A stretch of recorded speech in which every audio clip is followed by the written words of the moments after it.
ಎಲ್ಲರಿಗೂ ನಮಸ್ಕಾರ. ನವಚೇತನ ಎಜುಕೇಷನ್ ಚಾನಲ್ಗೆ ಎಲ್ಲರಿಗೂ ಸ್ವಾಗತ. ಇದು ವಿಶೇಷವಾದಂತಹ ಒಂದು ಅಪ್ಡೇಟ್ ಆಗಿರುತ್ತೆ. ವಿಶೇಷವಾಗಿ ಇದು SLC ವಿದ್ಯಾರ್ಥಿಗಳಿಗೆ 10ನೇ ತರಗತಿಯ ವಿದ್ಯಾರ್ಥಿಗಳಿಗೆ ಮಾಡಿರುವಂತಹ ಒಂದು ವಿಶೇಷವಾದಂತಹ ಅಪ್ಡೇಟ್ ವಿಡಿಯೋ. ಓಕೆ, SLC ಪರೀಕ್ಷೆಗೆ 8450 ಪ್ರಶ್ನೆಗಳ ನಿಗದಿ. ಏನಿದು 8450 ಪ್ರಶ್ನೆಗಳು ಅಂತ ಅಂದರೆ ಸಂಕ್ಷಿಪ್ತವಾಗಿ ಒಂದ್ಸಲ ಇದನ್ನು ನೋಡೋಣ. ಇಲ್ಲಿ ನೋಡಿ, SSLC ವಾರ್ಷಿಕ ಪರೀಕ್ಷೆಯಲ್ಲಿ ವರ್ಷ ಹೊಸ ಪ್ರಯೋಗ ಮಾಡುತ್ತಿರುವ ರಾಜ್ಯ ಶಿಕ್ಷಣ ಇಲಾಖೆ ಇದೇ ಮೊದಲ ಬಾರಿಗೆ 8450 ಪ್ರಶ್ನೆಗಳನ್ನು ಒಳಗೊಂಡ ಕ್ವೆಶ್ಚನ್ ಬ್ಯಾಂಕ್ ಸಿದ್ಧಪಡಿಸಿದೆ. ಈ ಪ್ರಶ್ನೆಗಳ ಹೊರತಾಗಿ ವಾರ್ಷಿಕ ಪರೀಕ್ಷೆಯಲ್ಲಿ ಬೇರೆ ಯಾವುದೇ ಪ್ರಶ್ನೆಗಳು ಬರುವುದಿಲ್ಲ ಎಂಬುದು ಈ ವರ್ಷದ ವಿಶೇಷ. ಕಳೆದ ಬಾರಿ ವೆಬ್ಕಾಸ್ಟಿಂಗ್ ಪ್ರಯೋಗದ ಮೂಲಕ ಯಶಸ್ಸು ಕಂಡಿದ್ದ ಶಿಕ್ಷಣ ಇಲಾಖೆ ಪ್ರಥಮ ಬಾರಿಗೆ ಕ್ವೆಶ್ಚನ್ ಬ್ಯಾಂಕ್ನಲ್ಲಿರುವ ಆಯ್ದ ಪ್ರಶ್ನೆಗಳನ್ನಷ್ಟೇ ವಾರ್ಷಿಕ ಪರೀಕ್ಷೆಗೆ ನೀಡುವ ಮೂಲಕ ಗುಣಮಟ್ಟದ ಫಲಿತಾಂಶ ನಿರೀಕ್ಷಿಸಿದೆ. 75 ದಿನ ಇನ್ನು ಬಾಕಿ ಇದೆ. ಪ್ರಸಕ್ತ ಸಾಲಿನ SLC ಪರೀಕ್ಷೆಗೆ 75 ದಿನ ಬಾಕಿ ಉಳಿದಿದೆ. ಕ್ವೆಶ್ಚನ್ ಬ್ಯಾಂಕನ್ನು ಇಲಾಖೆ ವೆಬ್ಸೈಟ್ನಲ್ಲಿ ಬಿಡುಗಡೆ ಮಾಡಿದ್ದು, ಲಿಂಕ್ ಕ್ಲಿಕ್ ಮಾಡಿ ಡೌನ್ಲೋಡ್ ಮಾಡಿಕೊಳ್ಳಬಹುದು.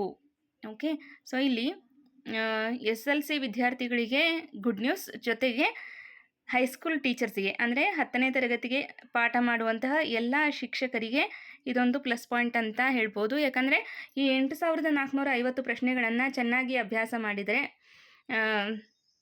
ಸಾಕಾಗತ್ತೆ. ಓಕೆ, ಸೊ ಇದು ಕಾಂಪಿಟೇಷನ್ ಕೊಡಬೇಕು ಅನ್ನುವಂಥ ವಿದ್ಯಾರ್ಥಿಗಳಿಗೆ ಒಂದು ರೀತಿ ಏನಾಗುತ್ತೆ, ಕಾಂಪಿಟೇಷನ್ ಕಡಿಮೆ ಆಯಿತು ಅಂತ ಅನಿಸುತ್ತೆ, ಅಥವಾ ಸ್ಪರ್ಧಾತ್ಮಕ ಮನೋಭಾವನೆ ಏನಿರುತ್ತೆ ಸೊ ಅದು ಸ್ವಲ್ಪ ಕಡಿಮೆ ಆಗ್ಬೋದು ಅಂತ ಅನಿಸುತ್ತೆ. ಆದರೆ ಬಹಳಷ್ಟು ಜನರಿಗೆ ಯೂಸ್ ಇದೆ.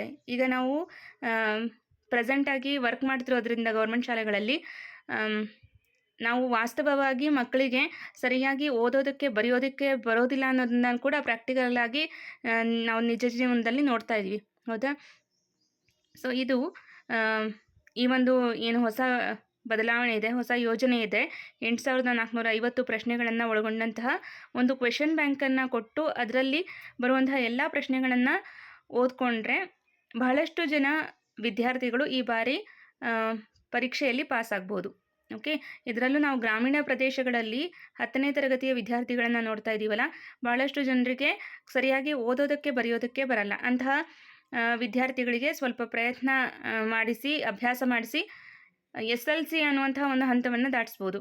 ಈ ಒಂದು ಮಾತನ್ನು ಯಾಕೆ ಹೇಳ್ತಿದ್ದೀನಿ ಅಂತಂದರೆ, SLC ಫೇಲ್ ಆಗಿ ಎಷ್ಟೋ ಜನ ಒಂದು ಎಜುಕೇಷನ್ನ ಡಿಸ್ಕಂಟಿನ್ಯೂ ಮಾಡಿರುವಂತಹ ಉದಾಹರಣೆಗಳನ್ನು ಸಾಕಷ್ಟು ನಾವು ಪ್ರತಿನಿತ್ಯ ನೋಡ್ತಾ ಇದ್ದೀವಿ.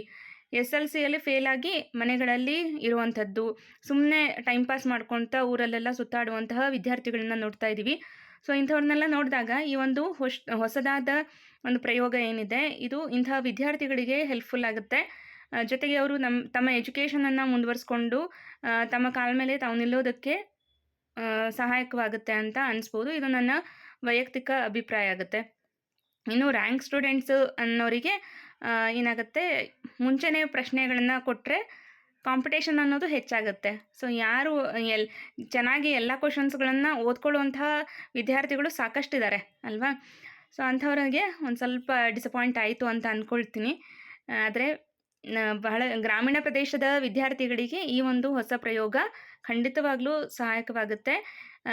ನಿಮ್ಮ ಮನೆಯಲ್ಲಿ ಅಥವಾ ನಿಮ್ಮ ಸುತ್ತಮುತ್ತ ಯಾರೆಲ್ಲ SLC ವಿದ್ಯಾರ್ಥಿಗಳಿದ್ದಾರೆ ಅಂಥವರಿಗೆ ಈ ಒಂದು ವಿಡಿಯೋವನ್ನು ಶೇರ್ ಮಾಡಿ.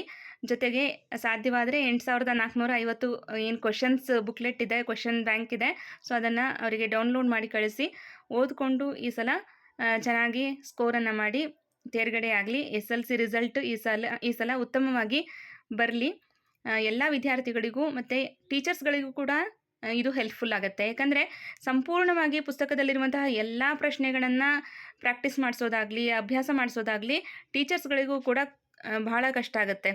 ಈಗಿನ ಕಾಲದಲ್ಲಿ ಎಲ್ಲ ವಿದ್ಯಾರ್ಥಿಗಳಿಗೂ ಕರೆಕ್ಟಾಗಿ ನಾವು ಪ್ರತಿಯೊಬ್ಬರಿಗೂ ಫೋಕಸ್ ಮಾಡೋದಕ್ಕಾಗಲ್ಲ. ಸೊ ಇವುಗಳನ್ನು ನಾವು ಹಂತವಾಗಿ ಇನ್ನೂ 75 ದಿನಗಳಿದೆ, ಹಂತವಾಗಿ ಪ್ರಾಕ್ಟೀಸ್ ಮಾಡಿಸ್ತಾ ಬಂದರೆ ಜಸ್ಟ್ ಪಾಸ್ ಆಗೋದಕ್ಕಾದರೂ ಅವರಿಗೆ ನಾವು ಗೈಡ್ ಮಾಡ್ಬೋದು ಮಕ್ಕಳಿಗೆ, ಹೌದಾ? ನಾನು ವೈಯಕ್ತಿಕವಾಗಿ SLC ಎಕ್ಸಾಮ್ ಡ್ಯೂಟಿ ಮಾಡಿರೋದ್ರಿಂದ ನನಗೆ ಗೊತ್ತು ಮಕ್ಕಳು ಯಾವ ಲೆವೆಲಿಗೆ ಪರೀಕ್ಷೆಯನ್ನು ಬರೀತಾರೆ ಗ್ರಾಮೀಣ ಮಟ್ಟದಲ್ಲಿ ಅಂತಂದು. ರಿಸಲ್ಟನ್ನು ಕೂಡ ನಾವು ನೋಡ್ತಾ ಇದ್ದೀವಿ. ಸೊ ಹಾಗಾಗಿ ಈ ಒಂದು ಹೊಸ ಪ್ರಯೋಗ ಎಲ್ಲ ವಿದ್ಯಾರ್ಥಿಗಳಿಗೆ ಮತ್ತು ಎಲ್ಲ ಶಿಕ್ಷಕರಿಗೆ ಸಹಾಯಕವಾಗುತ್ತೆ ಅನ್ನೋದಕ್ಕೋಸ್ಕರ ಈ ಒಂದು ವಿಶೇಷವಾದಂತಹ ಅಪ್ಡೇಟನ್ನು ಮಾಡ್ತಾ ಇರುವಂಥದ್ದು. ಸೊ ಈ ಒಂದು ವಿಡಿಯೋವನ್ನು SLC ವಿದ್ಯಾರ್ಥಿಗಳಿಗೆ ಶೇರ್ ಮಾಡಿ ಅಂತ ಹೇಳ್ತಾ ಇದನ್ನು ಇಲ್ಲಿಗೆ ಎಂಡ್ ಮಾಡ್ತಾ ಇದ್ದೀನಿ. Thank you all.